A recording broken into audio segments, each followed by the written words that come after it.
ശരണനാരായണ. ശ്രീ ഗുരുവായൂരപ്പ ശരണനാരായണ. ശ്രീമദ് ഭാഗവത മഹാപുരാണം ദശമസ്കന്ധം 11-ാമത്തെ അധ്യായം. അപ്പം അതിൽ നമ്മൾ പഴക്കച്ചവടക്കാരുടെ കഥ വരെയാണ് പറഞ്ഞു വെച്ചത്. ഒരിക്കൽ ബാലലീല കാണിച്ചുകൊണ്ടിരിക്കുന്നതായിട്ടുള്ള കൃഷ്ണൻ അങ്ങനെ കളിച്ചുകൊണ്ടിരിക്കുകയാണ്. ഉച്ച കഴിഞ്ഞു, 12 മണി കഴിഞ്ഞിറങ്ങണം, അല്ലെങ്കിൽ അങ്ങനല്ലേ, പണ്ടൊക്കെ ഊണ് കഴിക്കാൻ നേരത്തെയാണ്. അതുകൊണ്ടാ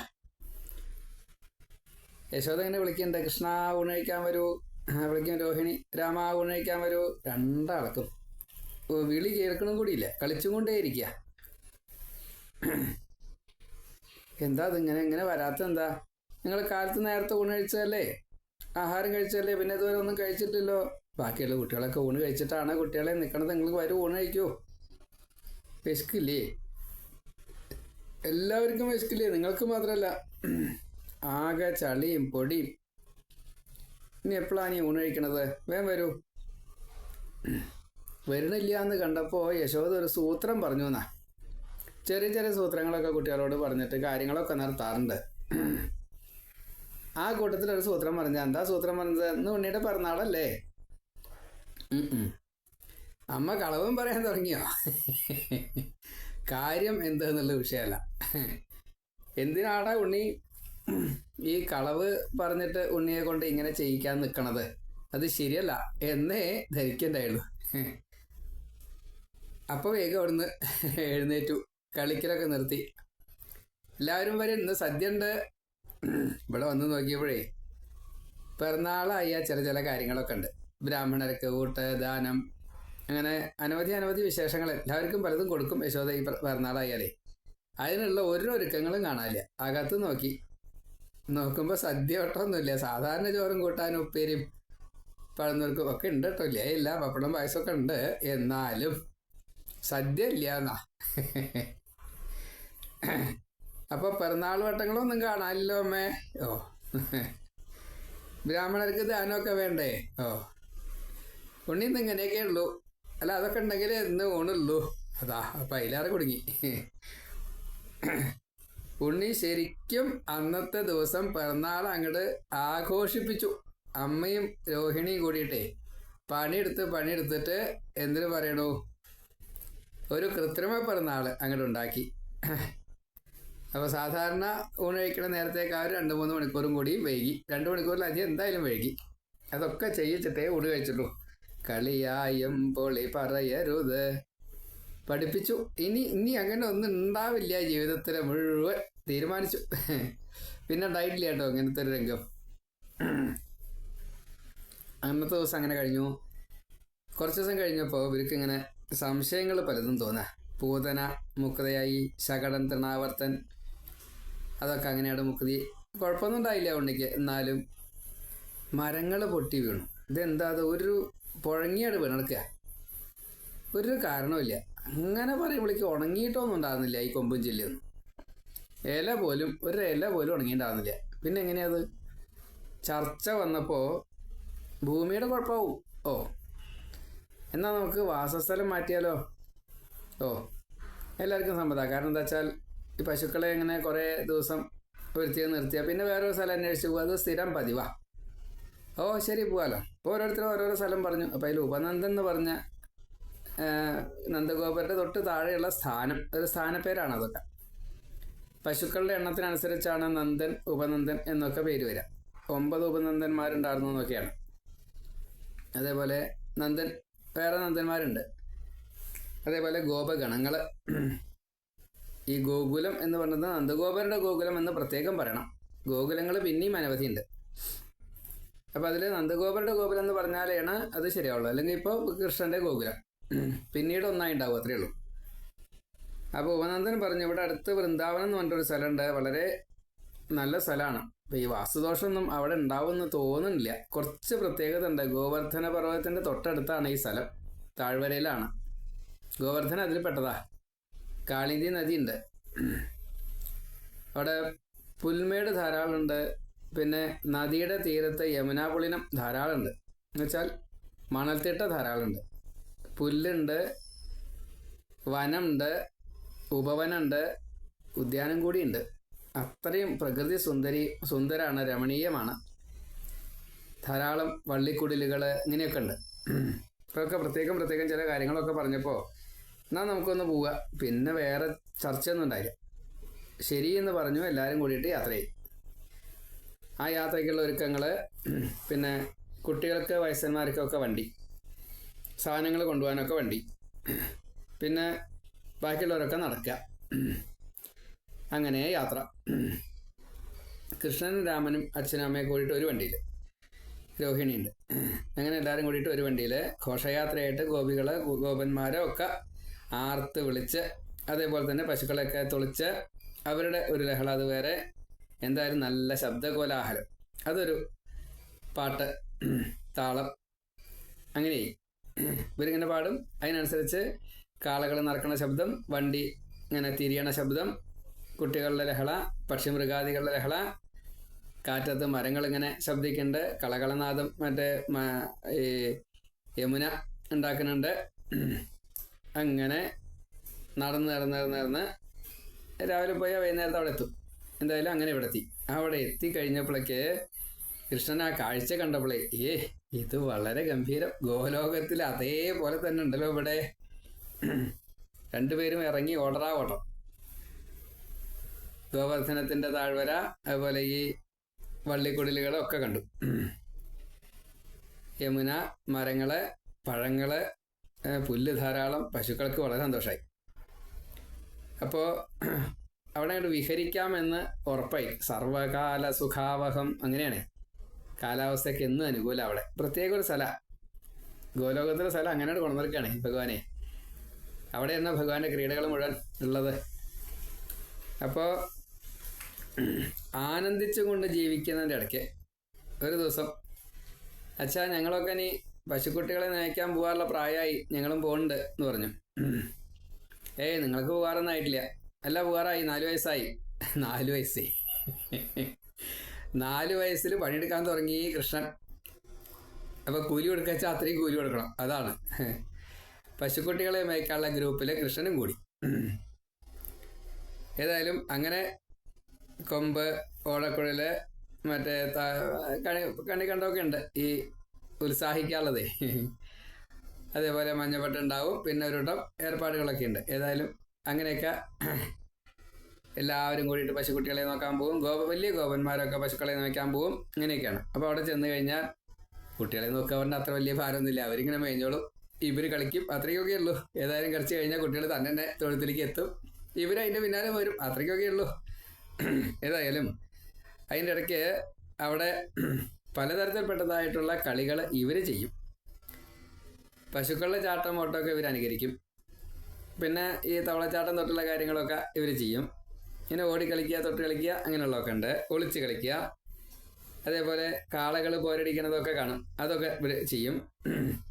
പക്ഷിമൃഗാദികളുടെ അനുകരണങ്ങൾ, ശബ്ദാനുകരണങ്ങൾ, അതുപോലെ അവരുടെ ചെയ്തികൾ, പക്ഷികൾ പറക്കണ പോലെ പറക്കുക, മൃഗങ്ങൾ നടക്കണ പോലെ അനുകരിക്കുക, പുലി നടക്കണത്, ആന നടക്കണത്, ഈ മറ്റ് മൃഗങ്ങൾ നടക്കണത്, അതൊക്കെ തന്നെ അനുകരിക്കുക. ഇതിങ്ങനെ നടക്കുക, അതങ്ങനെ നടക്കുക, എല്ലാം മോണാക്ട്, മിമിക്രി ഒക്കെ ഉണ്ട്. അതൊക്കെ നല്ലോണം ചെയ്തു. അങ്ങനെ സുഖമായിട്ട് ഇങ്ങനെ കളിച്ചുകൊണ്ട് ഇങ്ങനെ ഇരിക്കും. അങ്ങനെയാണ് പതിവ്. അങ്ങനെ അതിലൊരു ദിവസം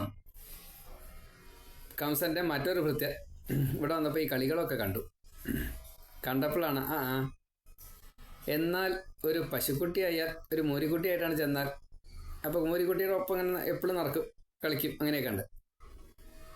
എന്നാൽ അതായിട്ട് ചെല്ലാം എന്ന് കണക്കാക്കി. അങ്ങനെ വത്സൻ എന്നുള്ള വത്സാസുരനായിട്ട് കൂടെ ചെന്നു എന്നാണ്. ചെന്ന് അവിടെ അടുത്തെത്തിയപ്പോഴേക്കും കൃഷ്ണൻ കണ്ടു. ഏട്ടാ വിളിച്ചു. കണ്ടോ ഒരു മൂരിക്കുട്ടനെ? ആരാ മനസ്സിലായില്ലേ? ഞാൻ വേണോ? ഞാൻ മതി, ഞാൻ തന്നെ ആവാം. ഏതായാലും അടുത്തേക്ക് എത്തി. അങ്ങോട്ട് ചെന്നു, അങ്ങോട്ട് വരുത്തിയില്ല, അങ്ങോട്ട് ചെന്നു. ഇപ്പോൾ വത്സാസുരൻ വരുന്നത് കണ്ടപ്പോൾ തന്നെ കൃഷ്ണൻ അതിൻ്റെ ഒപ്പം കൂടിയിട്ട് വാലും കാലും ഒക്കെ കൂടി പിടിച്ച് ഒന്ന് അങ്ങോട്ട് ചുഴറ്റി തലയ്ക്ക് മീതെ, എന്നിട്ട് ഒരൊറ്റ ഏറ കൊടുത്തു. ആ ഒരു ഏറ് വലിയ വലിയ മരങ്ങൾ നിൽക്കുന്നുണ്ട് അവിടെ. ആ മരങ്ങളുടെ ഏറ്റവും മുകളിലേക്ക് ചെന്നാണ് വീണു. വലിയ മരങ്ങൾ വെച്ചാൽ അതിൻ്റെ ആ കാണ്ടം തന്നെ അനവധി ഉണ്ട്, അത്ര വലിയ മരങ്ങളാണ്. അതിൻ്റെ മുകളിലേക്കാണ്ട് വീണപ്പോൾ ഈ അസുരൻ വലുപ്പമുള്ള അസുരനതേ. ഇവിടെ പശുക്കുട്ടിയായിട്ട് ചെറിയതായിട്ടാണ് വന്നതെന്നേ ഉള്ളൂ, മുരിക്കുട്ടിയായിട്ട് ചെറുതാ വന്നതെന്നേ ഉള്ളൂ. അതാണ് വലിച്ചെറിഞ്ഞപ്പോൾ ഇതിൻ്റെ ഈ കനം മുഴുവൻ മരത്തിൻ്റെ മുകളിൽ ആ മരം മുഴങ്ങി, അങ്ങോട്ട് പുഴങ്ങി വീണു. ആ മരം മാത്രമല്ല, അതിൻ്റെ അപ്പുറത്തെ മരം, ഇത് വീണ മറ്റേ മരം, അങ്ങനെ ഉണ്ടല്ലോ. അങ്ങനെ ഒരുപാട് മരങ്ങൾ വീണു കേട്ടോ. ഏതായാലും ഈ വത്സാസുരൻ്റെ കനം താങ്ങാൻ വയ്യാതെ കണ്ട് മരങ്ങളിൽ നിന്ന് ധാരാളം കായ, പഴം, പൂവ് ഒക്കെ അങ്ങനെ വീണു. വത്സാസുരൻ ചത്തു, മുക്തി കിട്ടി. നേരെ വൈകുണ്ഠത്തിലെത്തി വത്സാസുരൻ. അപ്പോഴാണ് ധാരാളം പുഷ്പവൃഷ്ടിയൊക്കെ ദേവന്മാരുടെ വക. കുറേ പൂക്കൾ വീണ് കണ്ടപ്പോൾ ഇവർ കുട്ടികൾ ആദ്യമായിട്ട് കാണുക. അപ്പോൾ ഗോപന്മാർ ചോദിച്ചു, കൃഷ്ണ ഇതെന്താ ഈ പൂവിന് വാസന കുറച്ച് പ്രത്യേകം ഉള്ളത്, നമ്മുടെ നാട്ടിലില്ല തോന്നുന്നുണ്ട്. നമ്മുടെ നാട്ടിലില്ല വെച്ചാൽ അല്ല, ഇതുവരെ കണ്ടിട്ടില്ല എന്ന്. അപ്പോൾ കൃഷ്ണൻ പറഞ്ഞു, അതങ്ങനെയല്ല, ഈ വലിയ മരങ്ങളുടെ പൂക്കൾ നമുക്ക് കിട്ടാറില്ല. ഇത് ഈ വത്സാസുരൻ മറ്റേ ഈ പശുക്കുട്ടി അവിടെ പോയിട്ടാണ് മരിച്ചതേ. അതിൻ്റെ ഉത്സാഹം കുറച്ച് അധികമായോ സംശയം ഉണ്ടാക്കി, അങ്ങനെ പറ്റിയതാ. അപ്പോൾ അവിടെ ചെന്നപ്പോൾ അവിടുത്തെ പൂക്കൾ താഴെ വീണു, അതാണ് ഈ പ്രത്യേക മണം എന്നൊക്കെ പറഞ്ഞു. ഓ ശരി, ആയിക്കോട്ടെ. അപ്പോൾ വത്സാസുരനെ ഇങ്ങനെയൊക്കെ ആണ് പറഞ്ഞയച്ചതിന് ശേഷം, കൃഷ്ണ നല്ല ദാഹമുണ്ട്, നമുക്ക് പുഴയിലേക്ക് പോയാലോ വെള്ളം കുടിക്കാൻ? പോവുക. എല്ലാവരും കൂടിയിട്ട് അങ്ങോട്ട് പോയി. അപ്പോൾ അവിടെ ചെന്നപ്പോൾ ഈ പുഴയുടെ മണത്തിട്ടുണ്ട്. ആ മണത്തിട്ടിൻ്റെ അങ്ങനെ ഇറങ്ങി പോയപ്പോണ്ട് തൊട്ടടുത്തൊരു പാറ പോലെ, വലിയൊരു പർവ്വതം പോലെ പുഴയിലേക്ക് ഇറങ്ങി നിൽക്കണ്ടല്ലോ ഒരു പർവ്വതം. കണ്ട ഒരു കൊറ്റി ഇരിക്കണ പോലെ ഇങ്ങനെ തോന്നുന്നുണ്ടോ സംശയമുണ്ട്. ആ പർവ്വതം നല്ല ഭംഗിയുണ്ട്, നമുക്ക് അവിടെ പോയി വെക്കുക. അവിടെ പോയി വെക്കുക. അപ്പോൾ അതിൻ്റെ അടുത്ത് ചെന്നിട്ടായി കളി. വെള്ളമൊക്കെ കുടിച്ചു. അപ്പോൾ എല്ലാവരും കൂടിയിട്ട് അവിടെ ഇങ്ങനെ എടുത്തി. കൃഷ്ണൻ കുറച്ച് ലേറ്റായിട്ടേ ചെന്നുള്ളൂ. അങ്ങനെ കൃഷ്ണൻ അവിടെ എത്തിയപ്പോഴേക്കും ഈ പർവ്വതത്തിൻ്റെ സ്വഭാവം മാറി. അത് വെറും പർവ്വതമല്ല, അതൊരു കൊറ്റി ആയിരുന്നു. ബകാസുരൻ, പൂതനയുടെയും അഘാസുരൻ്റെയൊക്കെ സഹോദരനാണ് ബകൻ. അനവധി പ്രത്യേകതകളുണ്ട്. മഹാസുരനാണ്. ബകാസുരനെ കൊല്ലാൻ ഒരാൾക്ക് സാധിക്കില്ല, അത്രയ്ക്കുണ്ട് വരവലേ. ബകാസുരൻ ഈ കൃഷ്ണനെ അടുത്ത് വന്നതോട് കൂടിയിട്ട് കൃഷ്ണനെ അങ്ങോട്ട് കൊത്തലും വിഴുങ്ങലും ഒപ്പം കഴിഞ്ഞു. അപ്പോഴേക്കും കുട്ടികൾക്കൊക്കെ വല്ലാത്ത പരിഭ്രമമായി എന്നല്ല, നിലവിളിയായി, ലഹളയായി. അവർ പേടിച്ചു. അയ്യോ, ഇവർക്ക് ആരെങ്കിലും ഒരാൾ അങ്ങനെ പറ്റിച്ചാൽ അത്ര സാരണ്ടാവില്ല, പക്ഷെ കൃഷ്ണൻ അങ്ങനെ എന്തെങ്കിലും പറ്റിക്കഴിഞ്ഞാൽ സഹിക്കില്ല. അപ്പം എല്ലാവരും ബഹളായി.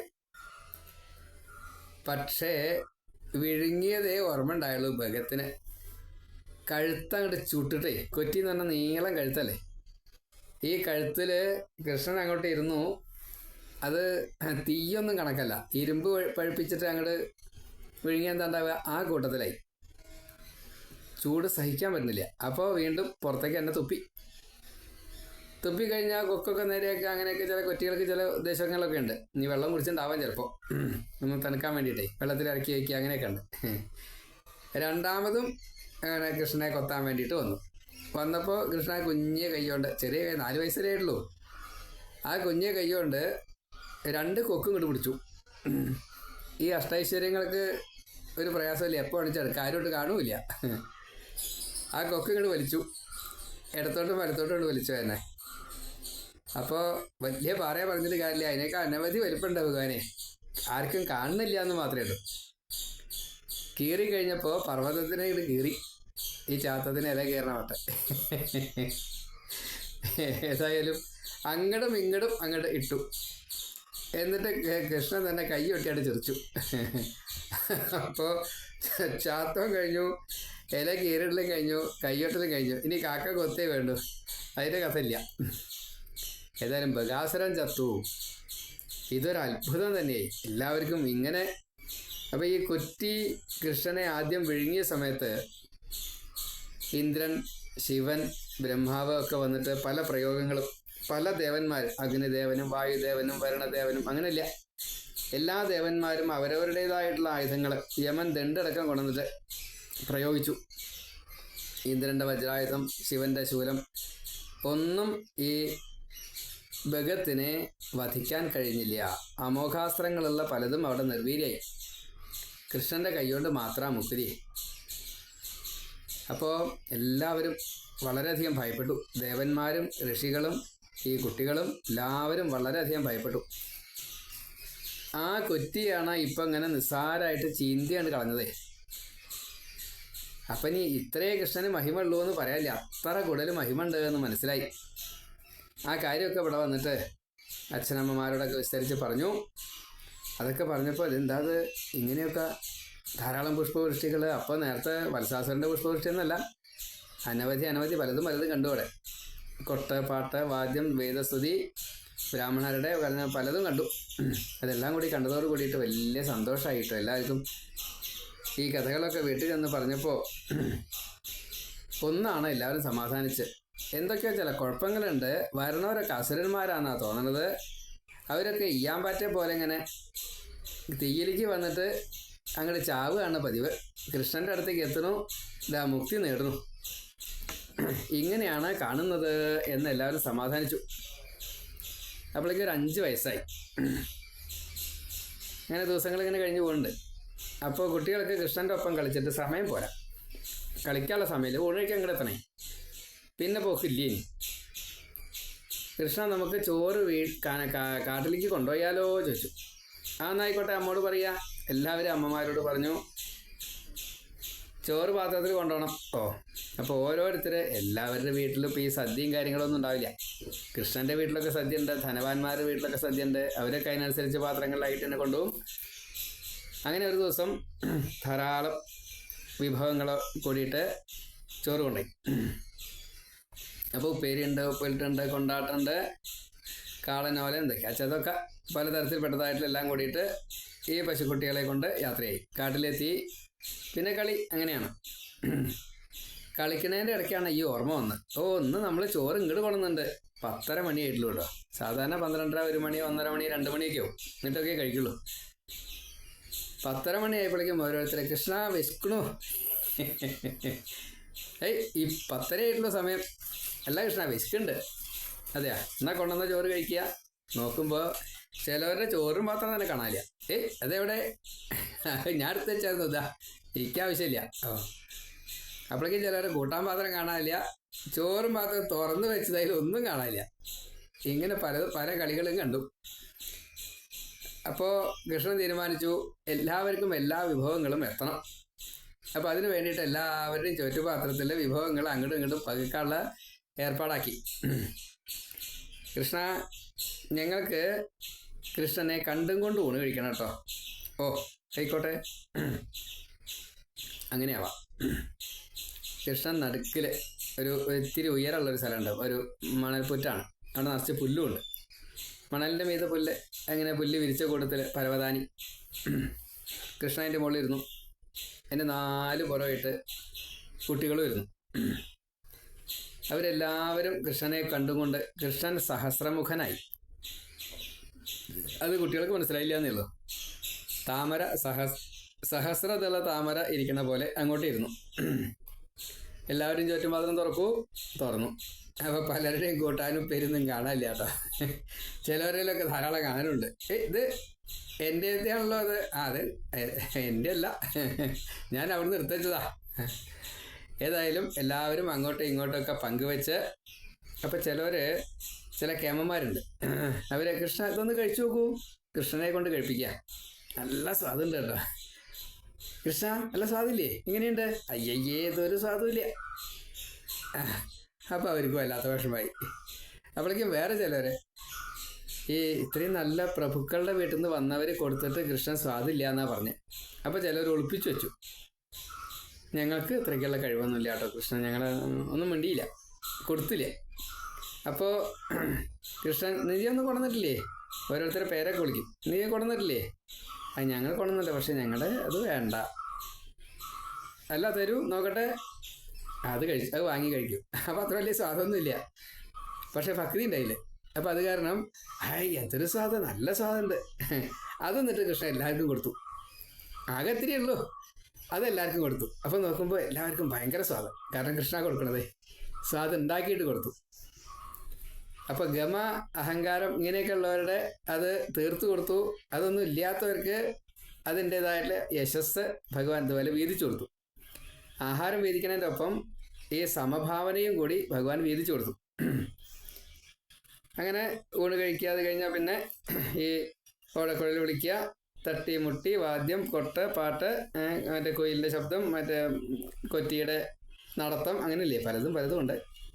ഒറ്റക്കാലിലിങ്ങനെ വെട്ടി നിൽക്കുക, ഉറങ്ങണ പോലെ കാണിക്കുക, പിന്നെ കുരങ്ങൻ എന്താ ചെയ്യണമെന്ന് വെച്ചാൽ അതൊക്കെ ചെയ്യുക, മയിലിനെ പോലെ നടക്കുക, അങ്ങനെയല്ലേ മിമിക്രി. കുരങ്ങൻ്റെ വാല് പിടിച്ച് മരത്തിൻ്റെ മുകളിലേക്ക് കയറുക, മുങ്ങാങ്കുഴിയിടുക, മറ്റേ ഈ കാളിന്തിയിൽ അതുപോലെ നിഴലിനെ പരിഹസിക്കുക, പ്രതിധ്വനി ഉണ്ടാക്കുക. അങ്ങനെ ഓരോരുത്തർക്കും എന്താണോ വേണ്ടത് അത് മുഴുവൻ കൃഷ്ണൻ അവിടെ നന്നായിട്ട് തന്നെ സ്വയമേവ ചെയ്തു, അനുകരിച്ചു. മറ്റുള്ളവർക്ക് അത് പാഠമാക്കി അനുകരിക്കാൻ അവർക്ക് പ്രേരണയും കൊടുത്തു. അങ്ങനെ വളരെ സുഖസുന്ദരമായിട്ടുള്ളൊരു അന്തരീക്ഷത്തിലാണ് ഈ പശുക്കുട്ടികളെ നോക്കുന്ന രംഗം അവിടെ എങ്ങനെ കഴിഞ്ഞിരുന്നത്. അങ്ങനെ എല്ലാ ദിവസവും ഉണ്ട്. യോഗികൾക്ക് ബ്രഹ്മമായിട്ട്, ഭക്തർക്ക് പരദേവതയായിട്ട്, മനുഷ്യർക്ക് കളിക്കുട്ടിയായിട്ട്, ഗോപികൾക്ക് ജാരനായിട്ട്, ഈ അച്ഛനമ്മമാർക്ക് പുത്രന്മാരായിട്ട്, ബന്ധുക്കൾക്ക് ബന്ധുവായിട്ട്, തോഴന്മാർക്ക് തോഴനായിട്ട്, പിന്നെ ദൂതനായിട്ട്, സാരഥിയായിട്ട്, ശത്രുവായിട്ട്, ആർക്കും കിട്ടാത്ത ഈ പരബ്രഹ്മത്തെ ഇങ്ങനെ ആസ്വദിക്കുക. ഇതെന്തൊരു ഭാഗ്യ! വല്ലാത്തൊരു അത്ഭുതം എന്നേ പറയാനുള്ളൂ. ഈ കളികൾ ഇങ്ങനെ കണ്ടുകൊണ്ടിരിക്കുക ഈ ഭഗന്റെ സഹോദരനായിട്ടുള്ള അഘാസുരൻ. അപ്പോഴാണ് അഘാസുരൻ അവിടെ എത്തിയത്. ഇതൊക്കെ കണ്ടു കഴിഞ്ഞപ്പോൾ അഘാസുരന് സഹിച്ചില്ല. പൂതനെയും കൊന്നു, ഭഗനെയും കൊന്നു. അപ്പോൾ അവർക്ക് സഹോദരങ്ങൾക്ക് ബലി ചെയ്യണം.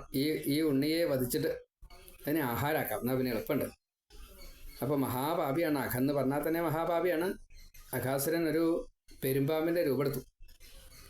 എന്നിട്ട് ഈ കൃഷ്ണനും കൂട്ടുകാരും പോകുന്ന വഴിക്ക് അങ്ങോട്ട് കിടന്നു, വലിയ പാമ്പായിട്ട് നാവ് കൊണ്ട് പുറത്തേക്ക് നീട്ടി. അപ്പോൾ ആ ചുവന്ന വഴി അതേപോലെ തന്നെ കിടക്കണം.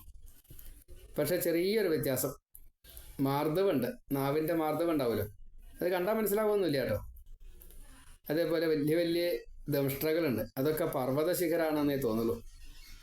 മുകളിലേക്ക് നിൽക്കണ പർവ്വത ശിഖരം, പിന്നെ മുകളിൽ നിന്നിട്ട് താഴത്തേക്ക് നിൽക്കണ പർവ്വത ശിഖരം, അങ്ങനെയൊക്കെയാണ് പല്ലുകളൊക്കെ കാണുക. അപ്പോൾ 4 പർവ്വത ശിഖരം ഇങ്ങനെ നിൽക്കുന്നുണ്ട്. പാമ്പിൻ്റെ ആ ഉടൽ കിടക്കുമ്പോൾ വലിയ പർവ്വതം അങ്ങനെ നീണ്ട് കിടക്കണു, അങ്ങനെ തോന്നുള്ളൂ. അതിൻ്റെ നിറവും അങ്ങനെയാണ്. അപ്പോൾ അതിനനുസരിച്ചുള്ള വലിയ വലിയ മരങ്ങൾ ഇങ്ങനെ ചാഞ്ഞ് നിൽക്കുന്നുണ്ട് അതിൻ്റെ മുകളിലേക്ക്. അപ്പോൾ ആ പർവ്വതത്തിൽ മരം നിൽക്കണ പോലെയേ തോന്നുള്ളൂ, സംശയം തോന്നില്ല, അങ്ങനെയാ. അപ്പോൾ കുട്ടികൾക്ക് നല്ല രസം. ഇതൊരു പ്രത്യേക ഗുഹയാണല്ലോ ഇവിടെ, ഇങ്ങനെ ഗുഹ കണ്ടിട്ടില്ല, പക്ഷെ നല്ല ഗുഹയാണ്. കാഴ്ചയ്ക്കൊക്കെ നല്ല ഭംഗിയുണ്ട്. മാത്രമല്ല ഈ ചവിട്ടുമ്പോൾ എന്തൊരു സുഖം, നല്ല മാർദ്ദവം, നല്ല വഴി കേട്ടോ. അങ്ങനെ വായയുടെ അടുത്തേക്ക് എത്തി. അപ്പോഴാണ് ദുർഗന്ധം വരുന്നുണ്ട്. എന്തോ ചത്ത് ചീഞ്ഞ നാറുണ്ട് കേട്ടോ ഈ ഗുഹയിൽ. അങ്ങോട്ട് പോകണ്ടെന്നാക്കി തോന്നണം ചിലവരെ. നമുക്ക് പോയോക്കാം, പേടിക്കാനൊന്നുമില്ല. അപ്പോഴേക്കും ചിലർ ഇത് പാമ്പാണോ, പാമ്പിൻ്റെ പോലെ ഉണ്ടല്ലോ, അതിനില്ലേ പല്ല് നോക്കി നോക്ക്, പാമ്പല്ലേ, പാമ്പിൻ്റെ പല്ല് പോലെ കൊണ്ടുവന്നില്ലേ ഈ പർവ്വത ശിഖരം. അപ്പോഴേക്കും ചിലർ ഇത് പാമ്പ് തന്നെയാണ്. അപ്പോഴേക്കും ചിലർ ഇത് പാമ്പിനെ പോലുള്ള ഒരു പർവ്വതമാണ്, എന്തത്ര പേടിക്കാനുള്ളത് എന്നങ്ങനെ. അപ്പോഴേക്കും ചിലർ ന്യായം പറഞ്ഞു, ഇനി അഥവാ അത് പാമ്പാണ് വെച്ചാൽ ഭഗത്തിനെ പോലെ ചത്തോളും, ഭഗവത് വിനങ്ഷതി എന്നാ. എല്ലാവരും ആ വഴിയിൽ ഇങ്ങനെ നടന്ന് കൈ കൊട്ടി പാടി, പല പാട്ടുകളുണ്ട്, ആ പാട്ടുകളൊക്കെ പാടിക്കൊണ്ട് ഉത്സാഹമായിട്ട് എല്ലാവരും കൂടിയിട്ട് ഈ മണം ഒഴിച്ച് ബാക്കിയുള്ളതൊക്കെ സുഖം. അങ്ങനെ അകത്തേക്ക് കടന്നു. അകത്തേക്കാണ്ട് കടന്നപ്പോഴല്ലേ സഹിക്കാൻ പറ്റാത്ത മണാണേ. ചിലർ ബോധം കെട്ടു, അങ്ങോട്ട് ചാടി തന്നെ ഉള്ളിലേക്ക്, അങ്ങോട്ട് വീണ് പോയി. കുറച്ചാൾക്കാർ വീണു, കുറച്ചാൾക്കാർ അനവധി കുട്ടികളുണ്ടേ. അപ്പോൾ അവരിങ്ങനെ നിൽക്കുക. അപ്പോൾ കൃഷ്ണത് മനസ്സിലായി, അയ്യോ എന്തോ അബദ്ധം പറ്റിയിട്ടുണ്ടല്ലോ, കുട്ടികളെ അറിയാതെ കണ്ട് പാമ്പിൻ്റെ വായിൽ പെട്ടുമല്ലോ, ഇനി എന്താ ചെയ്യുക. വേഗം കൃഷ്ണൻ അവിടെ എത്തി. അവിടെ എത്തലും കൃഷ്ണൻ ആ പാകമായിട്ട് വായലാണ്ട് എത്തി, ഇനി വായാണ്ട് അടക്കിയേ വേണ്ടു. ആ രീതിയിൽ അങ്ങോട്ട് എത്തിക്കഴിഞ്ഞപ്പോൾ പാമ്പ് വിചാരിച്ചു ആകാസുരനെ, എന്നാൽ ഇപ്പോൾ വായ അടച്ചളയാമെന്ന് നിശ്ചയിച്ചു. അപ്പോൾ ആ സമയത്ത് ഭഗവാൻ, നീ അടക്കിയൊന്നും വേണ്ട, എൻ്റെ വായ ഞാൻ അടയ്ക്കാം എന്ന് പറഞ്ഞുകൊണ്ട് ഭഗവാൻ അങ്ങോട്ട് വളർന്നു. വളരെ വെച്ചാലോ ഈ അകത്തേക്കുള്ള പ്രവേശന ദ്വാരം ഉണ്ടല്ലോ, ആ വായ, അത് മുഴുവൻ അങ്ങോട്ട് നിറഞ്ഞു നിന്നു. ശരീരത്തിനെ അങ്ങോട്ട് വലുതാക്കി, ഉയരം കൂട്ടി. ക്രമേണയായിട്ട് ഈ പാമ്പിന് ഒരു പ്രത്യേകതയുണ്ട്. ഇങ്ങനെ വലിയ ഇതാണെന്ന് വെച്ചാൽ വലുതായിട്ട് ഇങ്ങനെ വായ ഇങ്ങനെ വളരും. അപ്പോൾ പാമ്പിന് അതൊക്കെ സമ്മതമാണ്. ഇനി അത് കഴിഞ്ഞാൽ പിന്നീട് വിഴുങ്ങിയാൽ ദഹിച്ചോളും. എന്ത് ചെന്നാലും ദഹിക്കുക. അങ്ങനെയാണ്, അത്ര ദഹനരസം ഉണ്ട് അവർക്ക്. അപ്പോൾ പാമ്പ് വിചാരിച്ചു, നന്നായി, ധാരാളം ആഹാരം, ഇനി കുറച്ച് കാലത്തിനൊന്നും കഴിക്കണ്ട. പെരുമ്പാമ്പല്ലേ. വളർന്നിട്ടേ ഈ അകത്തേക്കും പുറത്തേക്കുമുള്ള കാറ്റ് പോവാതെ അങ്ങനെ അടഞ്ഞു, ഫുള്ളായിട്ട് അടഞ്ഞു. അപ്പോൾ പാമ്പ് വിചാരിച്ച കൊടുത്തിട്ടല്ല, പാമ്പ് കിടന്ന് പിടയാൻ തുടങ്ങി. ശ്വാസം കിട്ടാഞ്ഞാൽ പാമ്പ് പിടയില്ലേ. പാമ്പ് പിടയില് മാത്രമല്ല, ഈ പാമ്പിൻ്റെ തൊലിക്ക് ഭയങ്കര കട്ടിയാണ്. അടിഭാഗം ഭൂമിയാണ്, മുകൾ ഭാഗം ഫ്രീ ആയിട്ട് നിൽക്കുന്നത്. അവിടെയാണ് ശരിക്കും കട്ടി. ആ കട്ടിയിൽ അങ്ങോട്ട് വളർന്നു ഭഗവാൻ. അതിൻ്റെ ബലം കൊടുത്തു. അപ്പം ബ്രഹ്മരന്ധ്ര പൊട്ടിയതേ, അത് പൊട്ടിയിട്ട് അങ്ങോട്ട് പാമ്പ് ചത്തു എന്നർത്ഥം. പാമ്പ് ചത്തപ്പോൾ ആ ജീവൻ അങ്ങനെ മുകളിലേക്കാണ് കയറി. കൃഷ്ണൻ അകത്താ, ലയിക്കാൻ നിവർത്തിയില്ല. കൃഷ്ണൻ്റെ കൈ കൊണ്ടാ മൃത്യു. മുക്തിയാണ്, പ്രത്യക്ഷ മുക്തിയാണ്. അപ്പോൾ പാമ്പ് ചത്തു എന്ന് മനസ്സിലായി. അപ്പോൾ കൃഷ്ണൻ തൻ്റെ ശരീരത്തെ ചെറുതാക്കി കുട്ടികളെയൊക്കെ ജീവിപ്പിച്ച്, മരിച്ചവരെ ജീവിപ്പിച്ച്, അംഗവൈകല്യം വന്നവരുണ്ട്, എന്തായാലും എല്ലാവരെയും കൂടി പിന്നാക്കം പുറത്തേക്ക് എടുത്തു. എല്ലാവരും പുറത്തേക്ക് കിടന്നപ്പോൾ ഭഗവാനും പുറത്തേക്ക് കിടന്നു. അപ്പോൾ ഭഗവാനിലേക്ക് ഈ അഘാസുരൻ്റെ ജീവൻ അങ്ങോട്ട് ലയിക്കുക. അത് ദേവന്മാരെ തൊട്ടുള്ള സകല ആൾക്കാരും കണ്ടു. പ്രത്യക്ഷ മുക്തിയായി. എന്തൊരു കോലാഹല ചോദിച്ചാന്ന് വെച്ചാൽ കേട്ടോ, അത്രയും ആർപ്പ് വിളി. മഹാഭാവിയാണ് അഘാസുരൻ എന്ന് പറഞ്ഞാൽ, മഹാഭാവിയാണ്. അപ്പോൾ അതുകൊണ്ട് കേട്ടതോട് കൂടിയിട്ട് ഇന്ദ്രാദികള്, ദേവാദികള്, മറ്റേ ഋഷികള് തുടങ്ങിയിട്ടുള്ള എല്ലാവരും കൊട്ട, പാട്ട്, നൃത്തം, അപ്സരസുകൾ വന്നു, ഗന്ധർവന്മാർ വന്നു, പറഞ്ഞില്ലേ, അതിഗംഭീരമായിട്ടുള്ള കോലാഹലം. അതേപോലെ തന്നെ കുട്ടികൾക്കും വളരെ സന്തോഷമായി. കാരണം എന്താ വെച്ചാൽ അകത്ത് കടന്നിട്ട് പുറത്തേക്ക് കടന്നു. ഒരു പ്രത്യേകമായിട്ടുള്ള വാത്സല്യം അവിടെ കൃഷ്ണനോട് തോന്നുകയും ചെയ്തു. ഈ കോലാഹലങ്ങളൊക്കെ എന്താ അങ്ങനെ കേൾക്കണം എന്ന് ബ്രഹ്മാവ് അവിടെ അകത്തിരുന്നിട്ട് ഒന്ന് പുറത്തേക്ക് നോക്കി. അപ്പോൾ അഘാസുരൻ ഈ കൃഷ്ണനിൽ ലയിക്കുന്നതാണ് കണ്ടു.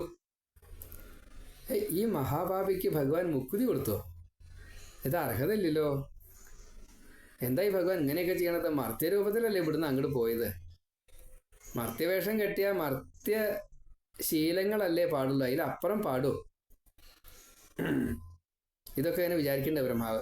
എന്നൊന്ന് കാണട്ടെ.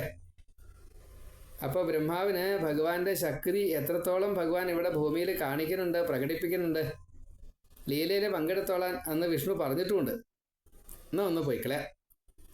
ബ്രഹ്മാ പരീക്ഷിതുമനാ നിശ്ചയിച്ചു. അവിടുന്ന് കേമായിട്ട് അരയന്നത്തിൻ്റെ പുറത്തൊക്കെ വന്നു. ഇവിടെ വന്നപ്പോൾ നല്ല കോലാഹല കേട്ടോ. അപ്പോൾ ഭഗവാൻ ആ സമയത്ത് ഇന്നിങ്ങനെ ഊണഴിച്ചുകൊണ്ടിരിക്കുക. ഇടത്തെ കയ്യിൽ പകുതി ഉരുള ഇങ്ങനെ കടിച്ച് ഇങ്ങനെ ഇരിക്കുന്നുണ്ട്. ഇവർക്ക് കുട്ടികൾക്കൊക്കെ വിശപ്പ്, ഭയങ്കര വിശപ്പായി. എല്ലാവരും കൂടിയിട്ട് ഊണഴിച്ചുകൊണ്ടിരിക്കുക. അപ്പോഴാണ് ഈ പശുക്കുട്ടികളെ അപ്പുറത്ത് ഇങ്ങനെ മേയുണ്ട്, കൃഷ്ണൻ ഇങ്ങനെ ഊണഴിച്ചുകൊണ്ടിരിക്കുന്നുണ്ട്, കുട്ടികളൊക്കെ ഇങ്ങനെ ഊണഴിച്ചുകൊണ്ടിരിക്കുന്നുണ്ട്. ഇതിങ്ങനെ കണ്ടപ്പോൾ ഈ പശുക്കുട്ടികളെയാണ് മറച്ചാൽ ഒരു പക്ഷേ കൃഷ്ണൻ അന്വേഷിക്കാൻ വരും. അപ്പം നോക്കാം. പശുക്കുട്ടികളെ ആദ്യം മറച്ചു ബ്രഹ്മാവ്.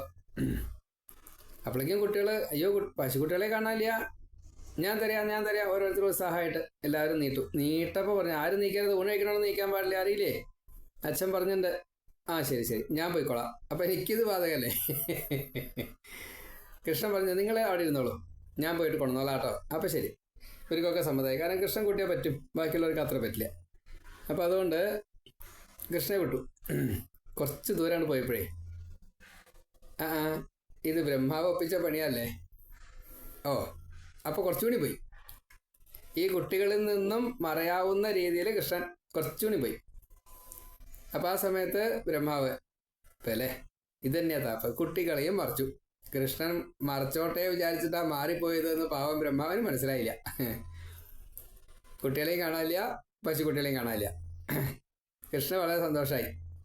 രാമനെ പോലെ അന്വേഷിച്ചു എന്ന് വരുത്തും കൂടി ഉണ്ടായില്ല കേട്ടോ. ഭഗവാൻ എന്ത് ചെയ്തു? എല്ലാവരുമായിട്ടാണ് മാറി. പശുക്കുട്ടികളും ഗോപപാലന്മാരുമായിട്ടാണ് മാറി.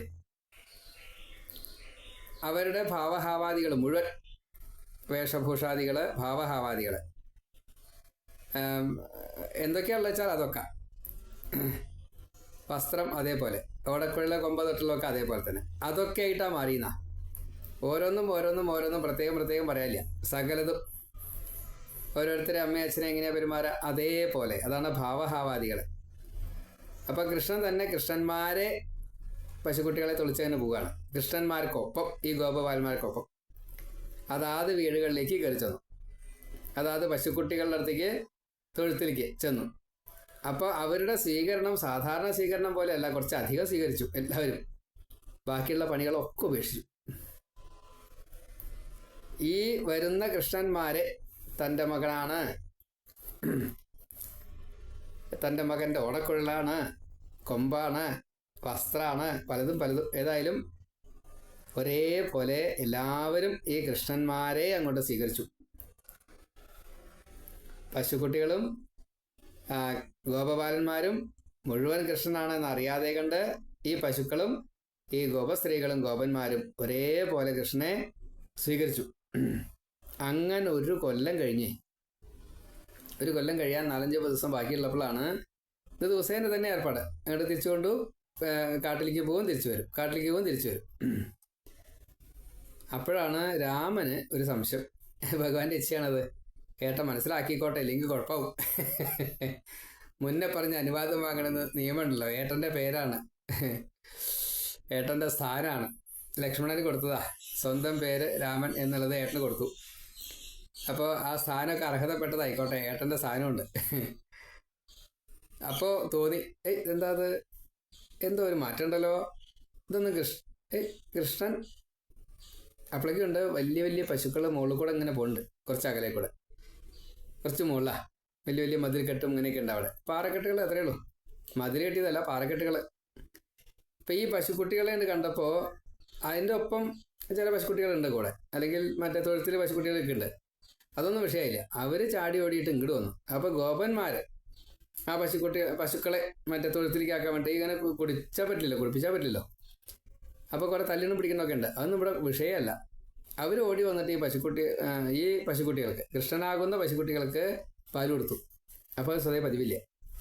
താഴെ പശു പ്രസവിച്ചെന്ന് വെച്ചാൽ താഴത്തെ കുട്ടികൾക്ക്, കൊടുക്കണ്ടായ കുട്ടികൾക്ക് പാൽ കൊടുക്കാറുള്ളൂ. അത് പിഴവ് കണ്ടു. എന്താ അതിങ്ങനെ? അപ്പോഴേക്കും ഈ പശുക്കളെ നോക്കുന്നതായിട്ടുള്ള ഗോപന്മാർ, അവരുടെ മക്കളുണ്ട് ഇതിൽ. ആ കൃഷ്ണന്മാർ ഈ മക്കളെ വിചാരിച്ചിട്ടേ ആ മക്കളുടെ അടുത്തേക്ക് ഓടി വന്ന് പശുക്കളെ മറന്നു. ഈ കുട്ടികൾ പശു മുല കുടിക്കണത് അത് മറന്നു, പാല് കിട്ടില്ല, വിഷയം വിട്ടു. ഇതെന്താ അത് ഇങ്ങനെയൊക്കെ കൃഷ്ണ, ഇതെന്താ അത് ചോദിച്ചു. അപ്പോൾ ഒന്നും മിണ്ടിയില്ല. അപ്പോൾ രാമൻ ഒന്ന് കണ്ണടച്ചു, ഒന്നിങ്ങനെ ധ്യാനം ചെയ്തപ്പോൾ മുഴുവൻ കൃഷ്ണനാണ്. ഇതെന്താ കൃഷ്ണ അങ്ങനെ? അപ്പോൾ കൃഷ്ണൻ പറഞ്ഞു, അതെ, ഇത് ബ്രഹ്മാവ് പറ്റിച്ച പണിയാ. ഞാൻ കൃഷ്ണ, ഏട്ടാ മിണ്ടരുത് കേട്ടോ, ഇടപെടരുതേ, അത് ഞാൻ പാകാക്കിക്കോളാം. അങ്ങനെയൊക്കെ ഉണ്ടായോ? അപ്പോൾ കഥകൾ മുഴുവൻ പറഞ്ഞു. ബ്രഹ്മാവ് വന്നതും പശുക്കുട്ടികളെ മറിച്ചതും 1 കൊല്ലമായി കഴിഞ്ഞിട്ട് ഈ ഗോപബാലന്മാരെ മറച്ചു. അവിടെ ഇരിക്കുന്നുണ്ട്, ഞാൻ കൊണ്ടുവന്നോളാം, കൊണ്ടിരിച്ചോളാം, പേടിക്കണ്ട, ഏട്ടൻ കണ്ടോളൂ. ശരി. ഇങ്ങനെ ബ്രഹ്മാവിനെ നല്ലോണം ഒരു പാഠം പഠിപ്പിക്കാൻ വേണ്ടിയിട്ട് നിശ്ചയിച്ചു. അപ്പോൾ 1 കൊല്ലം കഴിഞ്ഞപ്പോൾ ബ്രഹ്മലോകത്ത് ഈ കണ്ണൊന്നിങ്ങനെ വെട്ടിയാണ് മുഴിക്കില്ലേ, ഇങ്ങനെയാണ് വെട്ടി മുഴിക്കണ സമയം അവിടെ ആയിട്ടുള്ളൂ. ബ്രഹ്മാവ് ഒന്നിങ്ങോട്ട് നോക്കി കഴിഞ്ഞപ്പോഴേ ഈ സകലരും കൃഷ്ണനായിട്ട് ഇങ്ങനെ നിൽക്കുന്നുണ്ട്. ആദ്യം എല്ലാ ഗോപന്മാരുണ്ട്, പശുക്കുട്ടികളുണ്ട്, ഗോപബാലന്മാരുണ്ട്, എല്ലാവരും ഉണ്ട്, അതേപോലെ നിൽക്കണം. അപ്പോൾ മറച്ചു വെച്ചവരെ നോക്കി, അവരൊക്കെ അവിടെ ഉണ്ട്, ഇത് ഇവിടെ ഉണ്ട്. ഒന്നുകൂടി ബ്രഹ്മാവ് നോക്കിയപ്പോഴാണ് സർവം കൃഷ്ണനായിട്ട് കണ്ടു. ആദ്യം നോക്കി, ഇവിടെയും നോക്കി, അവിടെയും നോക്കി. പിന്നെ നോക്കിയപ്പോഴേ കൃഷ്ണനല്ല, പിന്നെ വിഷ്ണുവാ. അയ്യോ, അപ്പോൾ കുറച്ച് പേടിച്ചു. ഒന്നും കൂടി നോക്കി, അവിടെയും നോക്കി, ഇവിടെയും നോക്കി. അപ്പോൾ ഇവിടെ അനന്തപത്മനാഭനായിട്ടാണ് നിൽക്കുന്നത്. ബ്രഹ്മാവിൻ്റെ സ്ഥാനത്ത് വേറെ ബ്രഹ്മാവുണ്ട് കേട്ടോ. നാഭിയിൽ ബ്രഹ്മാവ് ഇരിക്കേണ്ട അവിടെ. തൻ്റെ സീറ്റ് നഷ്ടപ്പെട്ടു. അയ്യോ, ആകെ പേടിയായിട്ടോ. ഇത്ര പേടിയൊന്നുമില്ല, വല്ലാത്തൊരു പേടിയായി. ഇനി എന്താ ചെയ്യുക? ഇനി സംസ്ഥാപരാധം പറയല്ലാണ്ട് വേറെ മാർഗമില്ല. അവിടെ നിന്ന് ഇതിപ്പോൾ ആരും കാണാതെ വേണേ ഇനി ക്ഷമിക്കണേന്ന് പറഞ്ഞിട്ടൊരു വരവാണ്. ബാക്കിയൊന്നും നോക്കിയില്ല, മാനാഭിമാനം വിട്ടു. ഈ കുട്ടികളുടെ മുമ്പിൽ വെച്ചിട്ട്, എന്നാൽ കുട്ടികൾക്ക് കാണാനൊന്നും പറ്റിയിട്ടില്ല കേട്ടോ, കണ്ടു ഒരു സ്വർണ്ണ ദണ്ട് പോലെ അങ്ങോട്ട് വന്ന് വീണു. ബ്രഹ്മാവ് നന്ന ചെറിയൊരു രൂപെടുത്തു. അരണ്യത്തിൻ്റെ പുറത്തുനിന്ന് ഇറങ്ങിയിട്ട് കൃഷ്ണനെ അങ്ങോട്ട് നമസ്കരിച്ചു. കുറച്ചൊറ്റയ്ക്ക് കൊണ്ടുപോയി എന്നൊക്കെ പറയുന്നുണ്ട്, പക്ഷെ കുട്ടികളൊക്കെ കണ്ടിരിക്കണു. സ്വർണ്ണ ദണ്ട് പോലെ അങ്ങോട്ട് വീണു. 4 തലയുണ്ട് ബ്രഹ്മാവിനെ. 4 തല കൊണ്ടും നമസ്കരിച്ചു. അപ്പം അതൊരു ശയന പ്രദക്ഷിണമായിട്ട് മാറിയെന്ന. പ്രദക്ഷിണം വെച്ച് നമസ്കരിച്ചതിൻ്റെ ശേഷം കൃഷ്ണനെ നന്നായിട്ട് അങ്ങോട്ട് സ്തുതിച്ചു. നവമീഡ്യതേ ഭ്രവപുഷേ. സ്തുതിയൊക്കെ കഴിഞ്ഞ് ഭഗവാൻ അനുഗ്രഹിച്ചു. അപ്പോൾ ബ്രഹ്മാവ് പറഞ്ഞു, എനിക്ക് ഈ കൂട്ടത്തിൽ ആരെങ്കിലും ആവാൻ പറ്റുമോ? അല്ലാച്ചാ വല്ല കല്ലോ മുള്ളോ മറ്റേ പുല്ലോ എന്തെങ്കിലും ആവാൻ പറ്റുമോ? എന്നാ ബ്രഹ്മാവിൻ്റെ പദവി ഇനി ആരാച്ചാ ചെയ്തോട്ടെ, എനിക്ക് വേണ്ട എന്ന് പറഞ്ഞാന്നും പറ്റില്ല, അങ്ങ് പോയിക്കോളൂ. ബ്രഹ്മാവിനെ പറഞ്ഞയച്ചു. ശ്രീകൃഷ്ണ കൃഷ്ണ സഖ കൃഷ്ണ, എല്ലാവരെയും ഇങ്ങനെ കാത്ത് രക്ഷിക്കുന്നതായിട്ടുള്ള ഭഗവാനെ, അങ്ങ് എന്നെ രക്ഷിക്കണം കേട്ടോ, എന്നെ ശിക്ഷിക്കാൻ തരുത് കേട്ടോ. ഞാൻ അങ്ങയുടെ മകനല്ലേ, എന്നെ തല്ലരുതേ. ഗർഭസ്ഥ ശിശു എന്തേലും കാണിച്ചു കഴിഞ്ഞാൽ തല്ലാറില്ല, പ്രസവിച്ചറിയാം അമ്മ. ആ കൂട്ടത്തിൽ എന്നെ രക്ഷിക്കണേ. ആ ശരി, പോയിക്കോളൂ, കുഴപ്പമില്ല. അങ്ങനെ ബ്രഹ്മാവിനെ യാത്രയാക്കി. 1 കൊല്ലം കഴിഞ്ഞാലുണ്ടോ അപ്പോഴേക്കേ കുട്ടികളെയൊക്കെ തിരിച്ചു കൊണ്ടു കൊടുത്തു, പശുക്കുട്ടികളെ തിരിച്ചു കൊണ്ടു കൊടുത്തു. എല്ലാവരും കൂടിയിട്ട് യാത്ര തിരിച്ച് ഗോകുലത്തിലേക്ക് പോണ വഴിക്ക് കൃഷ്ണൻ കാണിച്ചു കൊടുത്തു. ഇതെന്താ, അത് ഒരു പാമ്പിൻ്റെ തോല് പോലെ, പെരുമ്പാമ്പാ തോന്നുന്നല്ലോ കണ്ടാൽ അല്ലേ? ആകെ തന്നെ ഉണങ്ങി, ഇപ്പം എല്ലും തോലും മാത്രമേ ഉള്ളൂ. അങ്ങനെ കാണാണ്ട്. ഇത് ഇത് കുറച്ച് പഴക്കം കേട്ടോ, നമ്മൾ ഈ വഴി ഇതുവരെ വന്നിട്ടില്ല തോന്നുന്നുണ്ട് കുട്ടികളെ. അവിടുന്ന് രക്ഷപ്പെട്ട് അങ്ങനെയൊക്കെ ഉണ്ടായതെന്ന് അവർക്ക് ഓർമ്മ ഉണ്ടായില്ല. അങ്ങനെ ബ്രഹ്മമോഹനം മോഹിപ്പിക്കാൻ വേണ്ടിയിട്ട് വന്നിട്ട് ബ്രഹ്മാവ് മോഹിപ്പിച്ചതായിട്ടുള്ള ഒരു രംഗം. സ്തുതി വളരെ ഗംഭീരമായിട്ടുള്ള സ്തുതിയാട്ടോ. അങ്ങനെയുള്ള ആ ഭഗവാന്റെ ബ്രഹ്മമോഹനം എന്ന ലീല ഇതിന് ശേഷം ബാക്കിയുള്ള കഥകൾ നമുക്ക് അടുത്ത ഇതിൽ പറയാം. സർവത്ര ഗോവിന്ദ നാമ സങ്കീർത്തനം. ഗോവിന്ദ ഗോവിന്ദ. ബാലലീല ഇഷ്ടപ്പെട്ടത് എല്ലാവർക്കുമായിട്ട് ഷെയർ ചെയ്യണമെന്ന് വിനീതമായിട്ട് പ്രാർത്ഥിക്കുന്നു. ശ്രീ ഗുരുവായൂരപ്പ നാരായണ നാരായണ.